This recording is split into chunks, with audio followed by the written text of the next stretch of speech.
नमस्कार, Shriraj recipes and व्लॉग्समध्ये आपलं सगळ्यांचं स्वागत आहे। तर आज आपण बनवणार आहोत भरलेल्या वांग्यांची भाजी। सगळ्यात आधी मी वांगी स्वच्छ धुवून घेतली। धुवून घेतल्यानंतर अशा पद्धतीने कापून घेतलेले आहेत आणि वांगे कापले की ते लगेच पाण्यात टाकायचे आहेत, नाहीतर ते काळे पडतात मध्ये। तर अशा पद्धतीने कापून झाल्यावर काय करायचे आहे, पाण्यात टाकून व्यवस्थित धुवून घ्यायचे परत आणि त्यानंतर मीठ आणि हळद असं थोडंसं मिश्रण करायचं आहे आणि हे या वांग्यांमध्ये थोडं थोडं भरायचं आहे। यामुळे काय होतं की वांग्यांचा जो तुरटपणा असतो तो कमी होतो मिठामुळे, व्यवस्थित आणि छान टेस्ट येते भाजीला।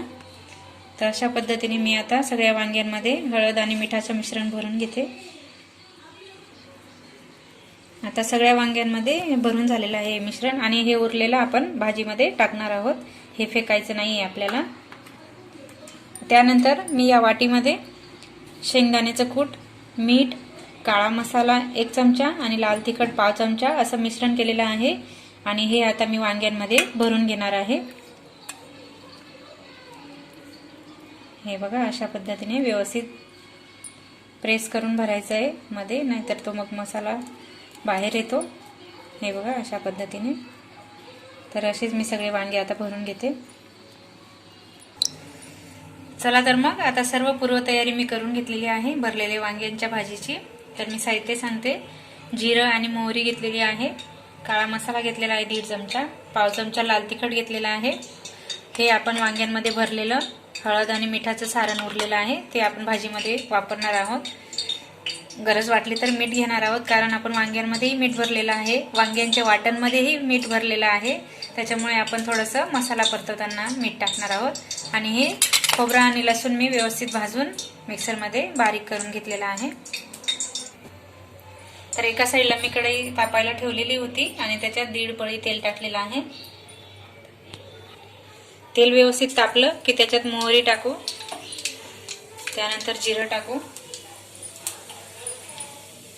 आणि आपण जे खोबरं आणि लसूणचं वाटण केलेलं आहे ते टाकून व्यवस्थित तेल सुटेपर्यंत परतवून घ्यायचं आहे।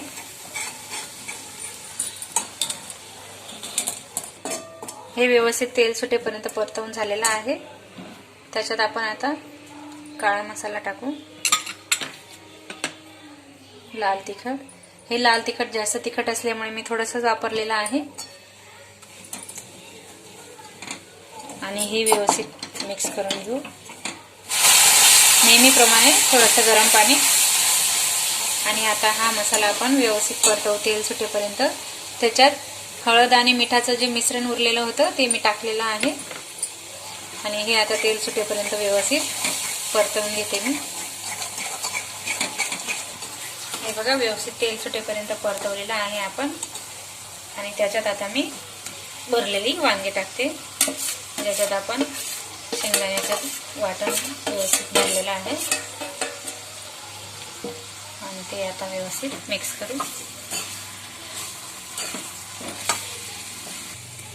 त्यानंतर परतवून झालं की त्याच्यात थोडंसं गरम पाणी टाकू आपण। नेहमी कोणत्याही भाजीसाठी गरम पाणीच वापरायचं आहे, गरम पाण्यामुळे भाजी लगेच शिजायला सुरुवात होते। आणि याच्यावर आता 5 मिनिट झाकण ठेवू। झाकण आपल्याला पूर्ण नाही ठेवायचं, अशा पद्धतीने अर्धच झाकण ठेवायचं आहे। पूर्ण झाकण ठेवलं तर भाजीला तरी येत नाही, कारण झाकणचं जे पाणी आहे ते भाजीत पडतं, त्याच्यामुळे भाजीची तरी कमी होते। आणि हे आता आपण 5 मिनिट मीडियम गॅसवर शिजू देऊ। त्यानंतर 5 मिनिटांनी बघू आपण भाजी। अशा पद्धतीने व्यवस्थित मिक्स करून द्यायची आहे।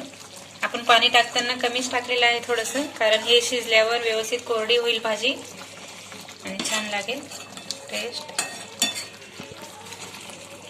मिक्स केल्यानंतर परत आपण 5 मिनिट झाकण ठेवू। तसंच झाकण ठेवायचं आहे आपल्याला, अर्ध झाकलेलं। तर तुम्ही बघू शकता भाजी व्यवस्थित आपली शिजलेली आहे आणि मी वरून कोथिंबीर टाकते। तुम्ही मध्ये झाकण ठेवल्यानंतर मध्ये मध्ये तुम्ही भाजी मिक्स करून बघू शकता, नाहीतर मग मसाला खाली लागू शकतो। फ्राय वांगे केले तर ते व्यवस्थित शिजत नाही, बिना पाण्याचे केले तर, त्यामुळे मी याच्यात थोडंसं पाणी टाकलेलं होतं आणि तेवढ्या पाण्यात हे वांगे बरोबर शिजलेले आहेत। चला तर मग आता मी गॅस बंद करते। अशा पद्धतीने आपली भरलेली वांगी तयार आहे। तुम्ही जरूर ट्राय करा, खूप छान लागते आणि जास्त शेंगदाण्याचं वाटणही नाही वापरलेलं आपण, त्याच्यामुळे टेस्ट खूप छान लागते। चला तर मग रेसिपी आवडल्यास लाईक करा, शेअर करा आणि चॅनलला सबस्क्राईब करायला विसरू नका। भेटू अशा नवनवीन रेसिपीसह, तोपर्यंत मस्त खा, स्वस्त रहा।